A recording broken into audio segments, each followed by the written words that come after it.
Hello everyone, मैं हूँ राहुल कुमार। आप सबका स्वागत करता हूँ जैकब एकेडमी में। आप लोगों को पता है कि हम हर दिन एक सेट लेकर आते हैं। बीपीएससी द्वारा आयोजित होने वाली जो टीचर की वैकेंसी है उसके लिए हम लोग रुक्मणी प्रकाशन का बुक है, उससे हर एक सेट को डिस्कस करते हैं हर दिन। तो आज हम लोग सेट नंबर 5 में हैं, इसका डिस्कस करते हैं और 41 नंबर से लेकर 100 नंबर तक करते हैं। 41 से पहले आप लोग को पता है कि क्या होता है, मैथमेटिक्स और रीजनिंग के क्वेश्चंस होते हैं। अब देखते हैं 41 नंबर में क्या है।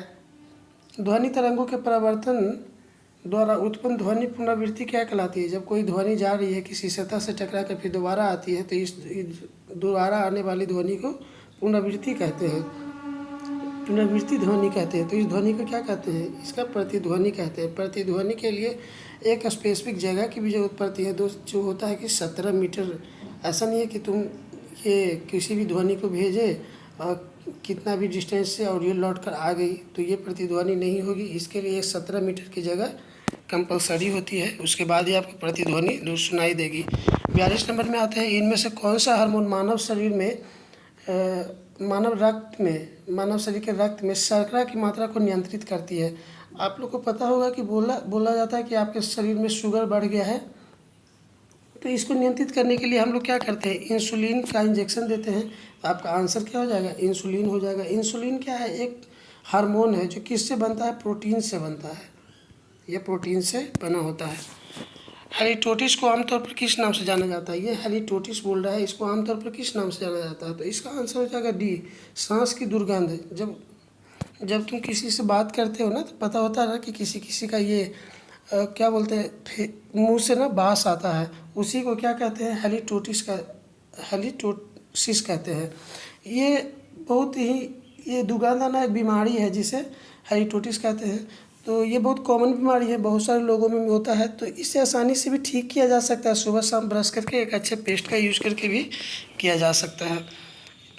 44 में, एक मृत मानव शरीर के विच्छेदन और अध्ययन के लिए, विच्छेदन मतलब होता है चीरफाड़ काटना फाड़ना, अध्ययन के लिए चिकित्सीय कानूनी मेडिको लीगल में क्या नाम दिया गया है। तो आप लोग को क्या पता है कि जब हम लोग को जो आदमी जब एक्सपायर कर जाता है तो उसकी बॉडी को जब चीर फाड़ कर उससे क्या कहता है, अध्ययन के लिए, यानी कि मेडिकल कॉलेज में सिखाया जाता है बच्चों को। तो हम लोग कहते हैं उसको क्या, ऑटोप्सी कहते हैं, जिसे संवेग ज्ञात करने का सूत्र क्या है, ऑटोप्सी इसको बोलते हैं। ऑटोप्सी, इसे पोस्टमार्टम भी बोलते हैं। तो ये मेडिकल अध्ययन के लिए जो होता है किसी कानूनन लीगल मेडिको लीगल में नाम इसको ऑटोप्सी बोलते हैं, और हम लोग बोलते हैं क्या कि उसका पोस्टमार्टम हो रहा है, यह होगा। संवेग ज्ञात करने का सूत्र क्या है, संवेग ज्ञात करने का जो सूत्र है ये द्रव्यमान गुणे त्वरण हो जाता है। इसको p से संवेग को डिनोट करते हैं, इसका होता है वेलोसिटी इनटू मास। आप ये याद रखिएगा। अब आ जाइए क्या है 46 में, निम्न से कौन सा घोल इन सभी में सबसे ज़्यादा अम्लीय हो जाता है। तो अम्ल और क्षार का जो रेंज होता है पीएच का, आपको पता है कि कितना होता है, 0 से लेकर 14 के बीच में होता है। अब ये 7 जो होता है, 0 से लेकर 7 ये अम्लीय होता है, 7 से लेकर 14 क्षारीय होता है। तो सबसे ज़्यादा अम्लीय कहाँ होगा, आप लोग इस रेंज से समझ सकते हैं कि जो 0 पे होगा सबसे ज़्यादा अम्लीय होगा, 7 पे होगा उदासीन हो जाता है, 6 पे थोड़ा कम होगा, सबसे स्ट्रॉन्गेस्ट अम्लीय 0 का होगा। तो इसका आंसर कितना हो जाएगा दोस्त, पीएच मान 0 वाला घोल सबसे ज़्यादा अम्लीय हो जाएगा, और 7-8 वाला घोल जो होगा पीएच वैल्यू जिसका 8 होगा उस सबसे ज़्यादा स्ट्रॉन्ग हो जाएगा क्षार का। निम्न में से कौन सा बिजली का कुचालक है, बिजली का कुचालक आपको देख लीजिए, ये माइका और क्वार्टर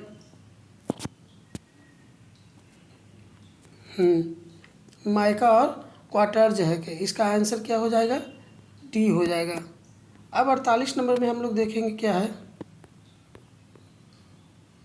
बादलों का रंग जो होता है सफ़ेद किसके कारण दिखाई पड़ता है। बादलों का रंग जो है प्रकीर्णन के कारण सफ़ेद दिखाई पड़ता है, ऐसा प्रकाश के प्रकीर्णन के कारण। अब ये प्रकीर्णन होता क्या है जो आप समझिए, जब प्रकाश किसी ऐसे माध्यम से गुजरती है जिसमें धूल हो तथा अन्य पदार्थ अत्यंत सूक्ष्म कण होते हैं, जिससे द्वारा प्रकाश सभी दिशाओं में प्रसारित होता है, इसे प्रकाश का प्रकीर्णन का कहते हैं।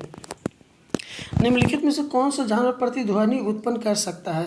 तो इसमें पतंग, हाथी, शार्क ये नहीं होगा, ये क्या आंसर डी हो जाएगा, जिसे क्या बोलते हैं हम लोग पार्पो, क्या लिखा हुआ है पार्पोइसेस हो जाता है। ऐसे प्रतिध्वनि होता है क्या, इसके बारे में जानते हैं? तो 20,000 हर्ट्ज के प्लस ज़्यादा जो होता है ध्वनि, उसको हम लोग प्रसरव ध्वनि कहते हैं, जिसे हम लोग सुन नहीं सकते। इसे ही बहुत सारी जैसे इसको चमगादड़ सुन सकता है। कौन कौन सुन सकता है या बोल सकता है या निकाल सकता है? तो देखिए प्रसरव ध्वनि चमगादड़ हो जाता है, चूहा हो जाता है, डॉल्फिन हो जाता है। बहुत सारे लोग डॉल्फिन और शार्क में ना ये नहीं पकड़ पाते हैं कि कौन है, तो शार्क नहीं निकाल पाता है, डॉल्फिन निकाल पाता है। प्रकाश संश्लेषण होता है किस में? प्रकाश संश्लेषण दिन में भी होता है, रात में भी होता है।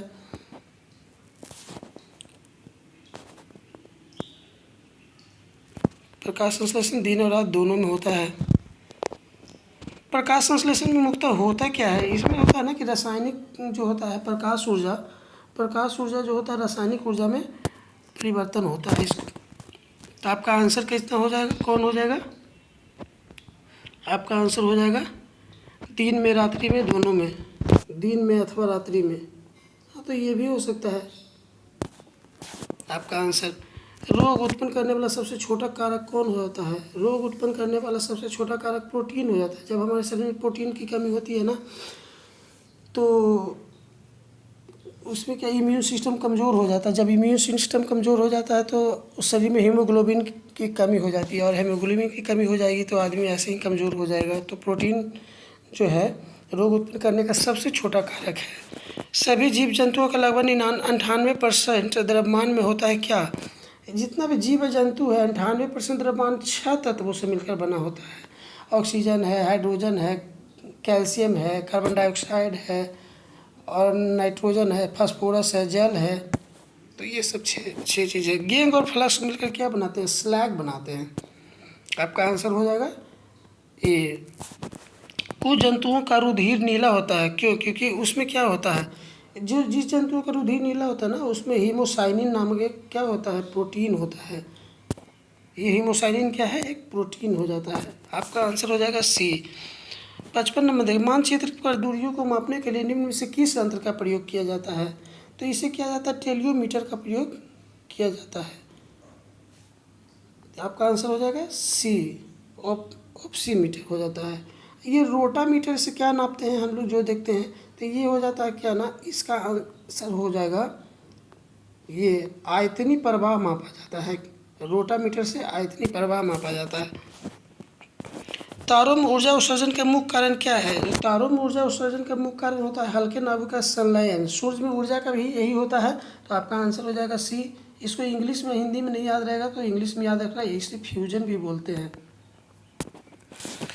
खाने योग्य भाग के संबंध में निम्न से कौन सा सही है और नहीं है? जो देखिए, तो लीची है ना, ये अंतःफलविती, ये गलत है दोस्त। लीची को हम लोग क्या खाते हैं पता है? एरियल भाग खाते हैं, एरियल भाग, लीची का एरियल भाग खाते हैं। तो आपका आंसर ये हो जाएगा, क्योंकि मेल नहीं खाता है, पूछ रहा है।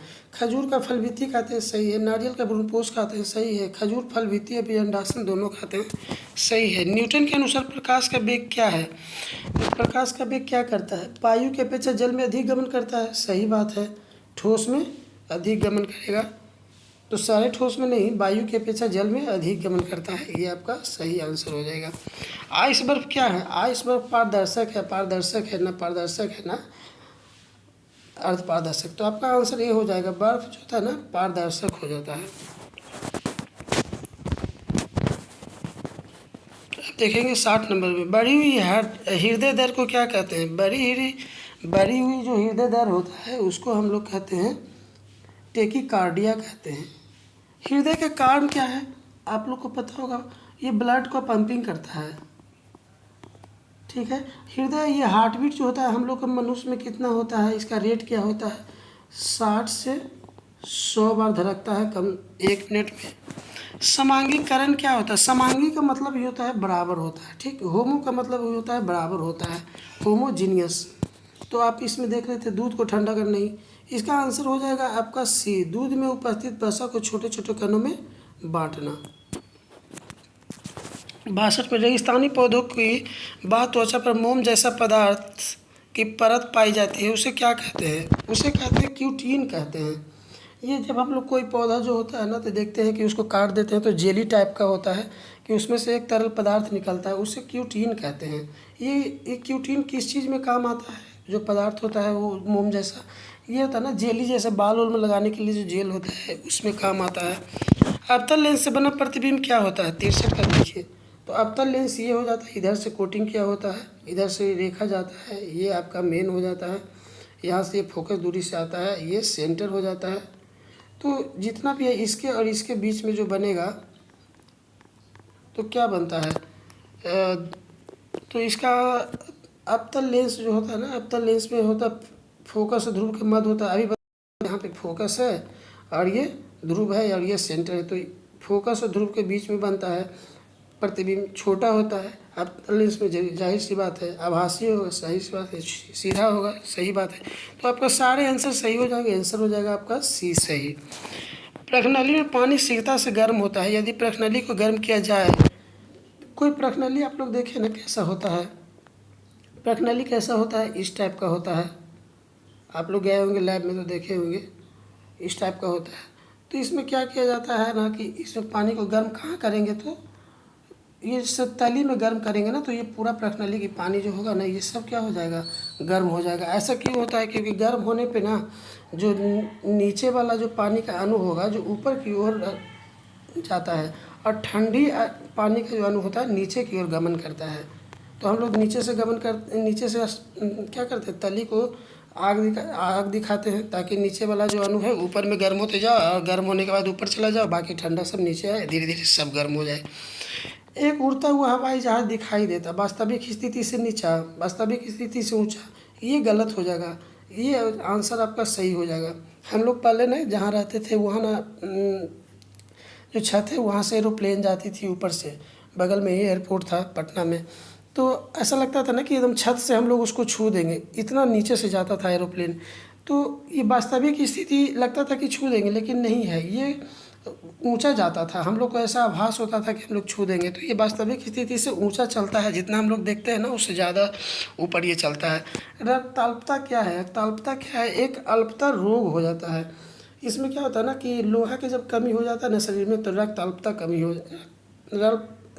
अल्पता का रोग हो जाता है। संसार का सबसे लंबा जीवित वृक्ष कौन हो जाता है? ये एक यूकेलिप्टस का वृक्ष हो जाता है,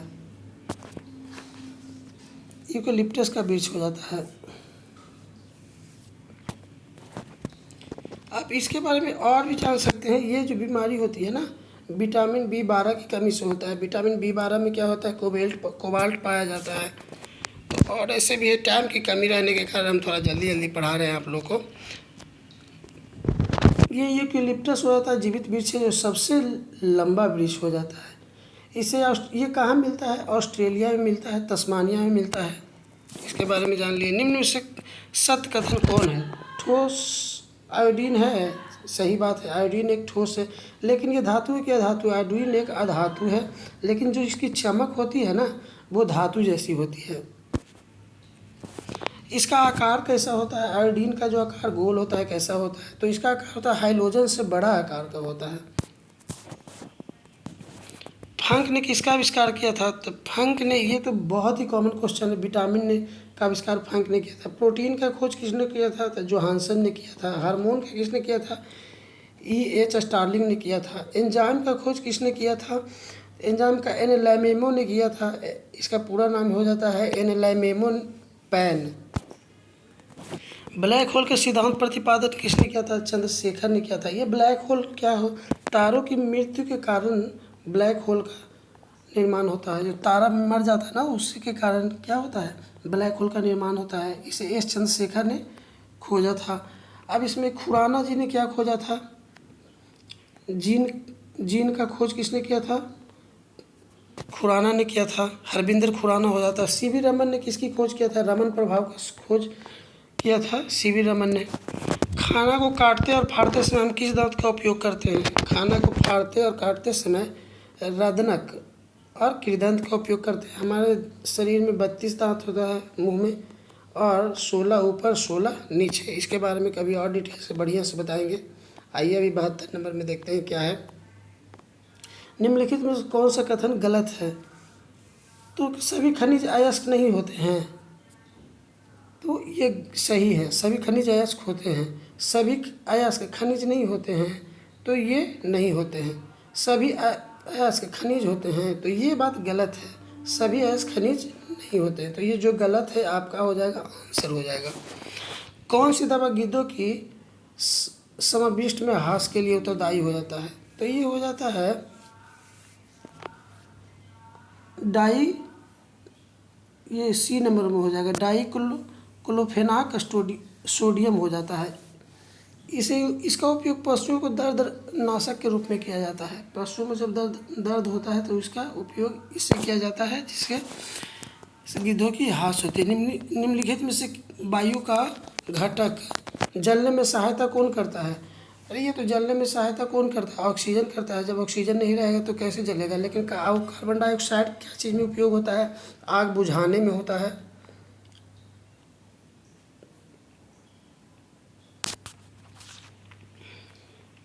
सुस्ती क्या है? सुस्ती क्या है? भोजन की कमी के कारण मौत, पशु निद्रा नहीं, सुस्ती हो जाएगा आपका ये पशु के जैसे निद्रा, आंसर। ये होता क्या है ना कि पोषक तत्वों और ऊर्जा के गंभीर कमी के कारण ये हो जाता है। लगेगा जैसा कि और शरीर में जान ही नहीं है, इसे सुस्ती बोलते हैं। भैंस जैसा नींद आएगा, सो गए तो सोए ही हैं, आपको कुछ भी ध्यान नहीं है। 1912 में बिहार में भारतीय राष्ट्रीय कांग्रेस का अधिवेशन कहाँ हुआ था? 1912 में कहाँ हुआ था दोस्त? तो ये हुआ था पटना में हुआ था, ठीक है। गया में कब हुआ था? चित्तरंजन दास ने किया था 1922 में। ये 12 में हुआ था, 1922 में हुआ था। गया में किसने किया था? चित्तरंजन दास ने किया था। 1857 के विद्रोह के समय भारत का गवर्नर जनरल कौन था? ये लॉर्ड कैनिंग था। अब प्रथम गवर्नर जनरल और प्रथम वायसराय ही यही था, लॉर्ड कैनिंग ही। गांधी ने चंपारण सत्याग्रह किस वर्ष किया था? तो ये 1917 में किया था। चंपारण सत्याग्रह हुआ था किस लिए? चंपारण में ना 3 कट्ठा है, 20 कट्ठा में 3 कट्ठा नील की खेती किया जाता था। इसके विरोध में इन्होंने सत्याग्रह किया था गांधी जी ने। राजकुमार शुक्ला ने लखनऊ अधिवेशन में इनको न्योता दिया था कि भैया आइए, ऐसा ऐसा है हमारे यहाँ। तो नील की खेती करने में क्या प्रॉब्लम था, जो ये लोग इस पर आंदोलन की बात करने लगे। तो जो भी 20 कट्ठा ज़मीन पे 3 कट्ठा पे नील की खेती किया जाता था, तो ये 3 कट्ठा खेत पे खेती किया जाता था ना, वो अनफर्टाइल हो जाता था, बहुत ही उपजाऊ से हो जाता था, बंजर वो। तो ये क्या होता था ना, किसान को ये 3 कट्ठा तो ये ख़त्म हो जाता था। फिर उसके 20 में से 3 कितना बचे? 17 कट्ठा ही नेक्स्ट ईयर के लिए या अगले उत्पाद के लिए बचता था। तो इस तरह से क्या होता था ना कि इस खेती ख़त्म हो जाएगा, तो इसके विरोध में किए थे चंपारण सत्याग्रह 1917 में। अय्यर बांध किस नदी पर है? 79 का देखिए। अय्यर बांध हो जाता है आपको दामोदर नदी पे हो जाता है। इस पर अय्यर बांध भी है, एक और बांध है बेरोमा बांध है। टोटल इस पे दामोदर नदी पे कितना? 8 बांध है।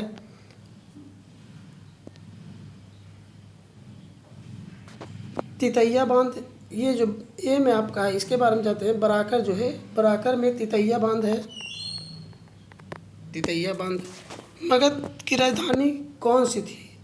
मगध की राजधानी राजगीर थी, जिसे राजगिरी या गिरिब्रज कहते थे। भोपाल, भारत और नेपाल की संयुक्त नदी घाटी उद्गम कौन सी हो जाती है? तो ये कोसी हो जाती है। कोसी को सबसे ज़्यादा बौड़ाहा नदी भी कहते हैं, मतलब ये बहुत ही टेढ़ा एड़ा गिरता चलता है, और बिहार का शोक भी कहते हैं। राष्ट्रीय विकास परिषद का गठन कब हुआ था? राष्ट्रीय विकास परिषद का गठन हुआ था आपको 1992 में कर दिया गया था। 1950 में क्या हुआ था? योजना आयोग का गठन हुआ था। 1951 में पहली पंचवर्षीय योजना हुई थी। पहली पंचवर्षीय में मुख्य मुद्दा क्या था? कृषि था। किसके मॉडल था? हेराल्ड मॉडल पर हुआ था। तो आप पंचवर्षीय के बारे में, प्रथम पंचवर्षीय के बारे में आपको ये जानकारी मिलती है। कह रहा है कि 43 में प्रायद्वीपीय भारत के शिखर के समूह का चयन उनकी ऊंचाई के अवरोही क्रम के अनुसार कीजिए। तो ये आपको देखना होगा, ये तो कल परसों भी हम डिस्कस किए थे। तीसरी चौथी सेट में। आपका आंसर ये हो जाएगा अन्नामुलाई, डोटा बेटा, गुरु शिखर, महेंद्र गिरी। ये क्यों हुआ था बताए थे। निम्नलिखित में से कौन सा कालानुक्रम के अनुसार सबसे पहले हुआ था। तो ब्रह्म समाज की स्थापना किसने किया था। राजा राम मोहन राय ने किया था, 1928 ईस्वी में किया था। आर्य समाज के दयानंद सरस्वती ने किया था, ये 1928 में किया था। ये 1875 में हुआ था। ठीक। सत्यशोधक समाज ज्योतिबा फुले ने कब किया था, 1873 में। प्रार्थना समाज आत्माराम पांडुरंग किया था 1867 ईस्वी में। तो आपका आंसर हो जाएगा 1828 सबसे पहले ये हुआ था ब्रह्म समाज वाला। अब आते हैं 85 नंबर में क्या है। इनमें से किस मुगल शासक ने सबसे लंबे समय तक भारत पर शासन किया था। तो इसका आंसर हो जाएगा आपका अकबर। ये लगभग 49 साल तक किया था अकबर, 49 साल तक है। इसका कार्यकाल 1556 से लेके 1605 ईस्वी तक हुआ था। 1605 में ये मर गया था। 1608 हॉकिंस आया था किसके दरबार में, जहांगीर के दरबार में। फिर जहांगीर कब से कब हुआ था, 1605 ईस्वी से लेकर 1627 ईस्वी तक रहा था। फिर शाहजहां 1628 से लेकर 58 तक रहा था। तो हुमायूं कब रहा था, हुमायूं रहा था 1530 से लेकर 1540 ईस्वी तक। आपको ये सब याद होना चाहिए। इनमें से किसने पूरा योजना का सुझाव दिया था, एपीजे अब्दुल कलाम इसका आंसर हो जाएगा। लंबाई की दृष्टि से निम्नलिखित में से कौन सी नदी सबसे लंबी नदी है। आइए सब नदी, जितनी भी नदी है सबकी हम लंबाई देखते हैं। तो गोदावरी का हो जाता है 1465 किलोमीटर, कृष्णा का हो जाता है 1401 किलोमीटर, नर्मदा नदी का हो जाता है 1312 किलोमीटर, कावेरी का हो जाता है 801 किलोमीटर। तो इसमें सबसे ज़्यादा आपने किसका देखा, गोदावरी का देखा, 1465 किलोमीटर गोदावरी का। निम्न में से किसे एशिया का मरीज कहा जाता है। चाइना को एशिया का मरीज कहा जाता है। टर्की को क्या कहा जाता है, टर्की को यूरोप का मरीज कहा जाता है। स्वतंत्रता से पूर्व कौन सा क्षेत्र काला पानी के लिए नाम से जाना जाता था। ये आपको अंडमान एवं निकोबार द्वीप समूह में एक झील था, काला पानी के नाम से जाना जाता है वहाँ पे। पंचवर्षीय योजना की प्राथमिकता की क्या थी, अभी बताएं कि पंचवर्षीय योजना जो थी उसकी प्राथमिकता कृषि पर विकास के लिए था। कब हुआ था, 1951 से 56 तक, 5 वर्ष का इसका ड्यूरेशन था। इसका मॉडल क्या था, डोमर हेराल्ड मॉडल नाम था इसका। इनमें से किस भारतीय राज्य का क्षेत्रफल न्यूनतम है। तो मध्य प्रदेश, राजस्थान, महाराष्ट्र, उत्तर प्रदेश। तो यहाँ सबसे पहले देखेंगे सबसे ज़्यादा क्षेत्रफल जो यहाँ दिया हुआ है इसके अकॉर्डिंग हम लोग करेंगे। तो सबसे ज़्यादा क्षेत्रफल तो इन सब में हमको राजस्थान का लग रहा है। उसके बाद महाराष्ट्र नहीं, मध्य प्रदेश का 2 नंबर में लग रहा है, 3 नंबर में महाराष्ट्र का, 4 नंबर में उत्तर प्रदेश का। तो सबसे न्यूनतम पूछ रहा है तो आपका आंसर हो जाएगा डी। इसके अकॉर्डिंग, ऐसा नहीं है कि टोटल भारत की बात कर रहे हैं, जो ऑप्शन में दिया हुआ है उसकी बात कर रहे हैं। इनमें से किस भारतीय राज्य की सीमा चीन, नेपाल और भूटान से जुड़ी हुई है। 92 का आंसर हो जाएगा सिक्किम। आपका आंसर हो जाएगा बी। चाबहार बंदरगाह किस देश में अवस्थित है। चाबहार हो जाता है ईरान में। पाकिस्तान में कौन सा बंदरगाह है, ग्वादर बंदरगाह का नाम सुना है, ग्वादर पोर्ट का। ये ग्वादर पोर्ट कहाँ है, पाकिस्तान में है। निम्नलिखित में से किस भारतीय राज्य में पोलो खेल का उद्गम स्थान है। तो आपका आंसर हो जाएगा मणिपुर में, पोलो का। मणिपुर में के बारे में आप और कुछ जान सकते हैं। इसमें एक झील है, लोकटक झील के नाम से प्रसिद्ध है। 95 में क्या है, स्वतंत्रता आंदोलन की ग्रैंड ओल्ड लेडी किसे कहा जाता है। अरुणा असफ अली को कहा जाता है। ये अरुणा असफ अली को 1958 ईस्वी में दिल्ली की प्रथम महापौर बनी थी, अरुणा असफ अली। निम्नलिखित में किस लोक नृत्य का संबंध असम राज्य से नहीं है। नट पूजा असम से, चोंगली असम से, बिहू असम से, काठी, ये काठी मध्य प्रदेश का नाच है। अब देखते हैं 97 में माउंट एवरेस्ट किसके नाम पर रखा गया है। तो माउंट एवरेस्ट का नाम भारत के एक महासर्वेक्षक के नाम पर रखा गया है। इसे 1965 के पहले रखा, इसे पता है क्या नाम था, P15 नाम से जाना जाता था। जनमत क्या है, जनमत हो जाता है पूरे समाज कल्याण के लिए उचित तर्क आधार पर लिया गया निर्णय जनमत हो जाता है। लोकतंत्र को सशक्त बनाने की चुनौती नहीं है। तो जनप्रतिनिधियों के जनता के प्रति संवेदनशील, ये तो है, ये आंसर नहीं होगा। सत्ता पर धनी एवं प्रभुत्व वाले व्यक्ति के प्रभाव को कम करना, ऐसा नहीं है कि जो राजा है उसको राजा ही बना दे, गरीब को गरीब बना दे, तो ये बात तो चुनौती है नहीं। लोकतंत्र, ये तो चुनौती है ही भाई, सबको एक समान करना, जनता के प्रति सबको संवेदनशील व्यवहार बनाने के लिए तो आपको चुनौती का सामना करना ही पड़ेगा। लोकतंत्र शासन की संस्थाओं की कार्य प्रणाली में सुधार, ये भी है। तो आपका आंसर जाति प्रथा के उन्मूलन, जाति प्रथा से हम, ये चुनौती नहीं है, आपका आंसर डी हो जाएगा। 99 का आंसर डी हो जाएगा। भूमंडलीकरण का अर्थ क्या है? 100 में देखिए, भूमंडलीकरण का अर्थ है, इसमें ऑप्शन देखिए क्या है। व्यापार, पूंजी, वित्त, तकनीकी हस्तांतरण, सूचना प्रवाह द्वारा राष्ट्रीय अर्थव्यवस्था का विश्व अर्थव्यवस्था के साथ समन्वय। तो आपका आंसर हो जाएगा ए सही। उदारीकरण का अर्थ क्या है? उदारीकरण है, अर्थ है निजी स्वतंत्रता, बाजार की शक्तियों की स्वतंत्रता, अधिनियम नीति का अनुसरण करना। बी हो जाएगा आपका आंसर। निजीकरण उस प्रक्रिया को कहते हैं, ये हो जाएगा सी। निजी क्षेत्र प्रक्रिया को अधिक महत्व देना, जैसे रेलवे को देख लीजिए, बहुत प्राइवेट हो रहा है, और जेट एयरवेज को देखिए, बहुत सारा जो है एयरलाइंस को देखिए, सब लोग प्राइवेट हो रहा है। तो आपका आंसर हो जाएगा ये सी। एक क्लासिक रोजगार सिद्धांत किसने दिया था? एडम स्मिथ एवं रिकार्डो ने दिया था।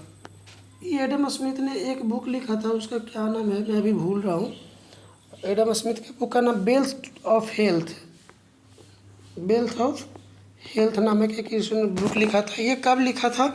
1770 ईस्वी के आसपास लिखा था। 1770 में ही इसने एक बुक लिखा था, हेल्थ ऑफ वेल्थ। मजदूरी में कटौती द्वारा रोजगार में वृद्धि की जा सकती है, किसने कहा था? ये पीगू ने कहा था। और क्या है? 105 ऐसे श्रमिक जिनके पास कृषि योग्य भूमि नहीं, उन्हें क्या कहते हैं? भूमिहीन श्रमिक कहते हैं। सीमांत किसान किसे कहते हैं? सीमांत किसान छोटे किसान को कहते हैं, जो 1 बीघा 2 बीघा में खेती करते हैं, उसे सीमांत किसान कहते हैं। 104 बिहार के किस जिले में जनसंख्या सबसे अधिक है? तो ये पटना में सबसे ज़्यादा जनसंख्या है, और सबसे ज़्यादा शहरी जनसंख्या भी पटना में ही है। कृषि श्रमिक से हमारा अभिप्राय क्या है? कृषि में कार्यरत श्रमिक सही, कृषि संबंध धंधों में श्रमिक, तो ए और बी आपका दोनों आंसर सही हो जाएगा। बाजार को नियम का प्रतिपादन किसने किया था? जेबी से ने किया था। 3 नंबर ऑप्शन हो जाएगा सही। बिहार में कृषि श्रमिकों की संख्या की वृद्धि का कारण क्या है? कृषि का पेशापन, सही बात है। सहायक उद्योग धंधों का अभाव, यहाँ कोई कल कारखाना नाम का कोई चीज़ है ही नहीं, तो आपका आंसर सी हो जाएगा, दोनों सही है। किस योजना में कृषि तथा संबंधित क्षेत्रों में औसत विकास दर सर्वाधिक रही? तो औसत विकास से जितना ही पंचवर्षीय योजना चला, उसमें से 8वीं पंचवर्षीय जो 92 में चला था, 92 में 97 तक, इसमें जीडीपी कितना था पता है? 6.8 के रेशियो से ग्रो कर रहा था। तो आपका आंसर सी हो जाएगा, 8वीं पंचवर्ष योजना। स्वतंत्र भारत में देश की प्रथम औद्योगिक नीति कब लागू की गई थी? प्रथम औद्योगिक नीति लागू की गई थी आपको 6 अप्रैल 1948 ईस्वी को। द्वितीय औद्योगिक नीति कब लागू की गई थी? 1956 में किया गया था। तो आपका आंसर अभी वाला का तो ये हो जाएगा, अगर ये प्रथम की जगह पर द्वितीय रहता तो ये 1956 हो जाता। विश्व बौद्धिक संपदा का संघ का मुख्यालय कहाँ है? तो इसका मुख्यालय आपको मिल जाएगा, किस नंबर क्वेश्चन है? 12 नंबर। तो ये जेनेवा में हो जाएगा।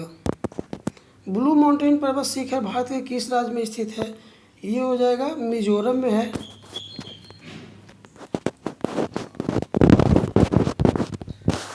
चौदह में क्या है? 114 में India's vaccine growth story from smallpox to vaccine मंत्री किसने लिखा है? इसका आंसर होगा सज्जन सिंह ने ये लिखा है। 20 मई 2023 को केंद्रीय सतर्कता आयुक्त CBC की शपथ किसने ली है? तो इसकी शपथ ली है प्रवीण कुमार श्रीवास्तव ने। आपका आंसर हो जाएगा बी। 16 में मई 2023 में महाराष्ट्र में स्माइल एम्बेसडर के कौन बनाए गए हैं? स्माइल एम्बेसडर महाराष्ट्र में 2023 में कौन बनाए गए हैं? ये सचिन तेंदुलकर को बनाया गया है। विराट कोहली के क्या बनाया गया है? ये मुंबई की बात नहीं कर रहे हैं। ड्यूरोफ्लेक्स का जो है ब्रांड एम्बेसडर, ड्यूरोफ्लेक्स का ब्रांड एम्बेसडर विराट कोहली को बनाया गया है। मई 2023 में भारतीय मूल के समीर पांडे किस देश के सिटी ऑफ परमट्टा काउंसिल के लॉर्ड मेयर चुने गए हैं? तो ये किसकी चुने गए हैं? किस देश के? ऑस्ट्रेलिया के चुने गए हैं। ऑस्ट्रेलिया के चुने गए हैं। इसमें क्या है, 18 बीसीसीआई ने आईपीएल 2023 में प्ले ऑफ मैच के मुकाबले में फेंके जाने वाले प्रत्येक डॉट बॉल को कितने पौधे लगाने की घोषणा की है? एक डॉट बॉल पर इन्होंने 500 पौधे लगाने की घोषणा किया है। टोटल पता है कितने डॉट बॉल पड़े हैं इस मैच में? 84 पड़े हैं। इसको 84 से 500 से गुना कर लो, ये शायद 4200 के आसपास आ जाएगा, 42,000 के आसपास आ जाएगा। G20 टूरिज्म में वर्किंग ग्रुप की बैठक भारत की अध्यक्षता में कहाँ किया गया? तो ये तो सभी को पता है कि श्रीनगर में किया गया। इससे हाईलाइट मुद्दा इस साल के लिए और कुछ हो ही नहीं सकता है।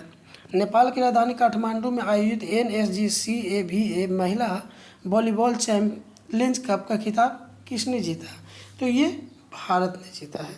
आपका ये सेट होता है समाप्त, 5वां नंबर। तो इसी तरह से मिलते हैं अगली बार 6ठे टेस्ट के साथ। अभी के लिए धन्यवाद, थैंक यू। इसे आप अपने दोस्तों के साथ शेयर भी कर सकते हैं। चैनल को इसी तरह की जानकारी के लिए या इसी तरह के टेस्ट सॉल्यूशन के लिए आप सब्सक्राइब भी कर सकते हैं। मेरा नाम है राहुल कुमार, थैंक यू।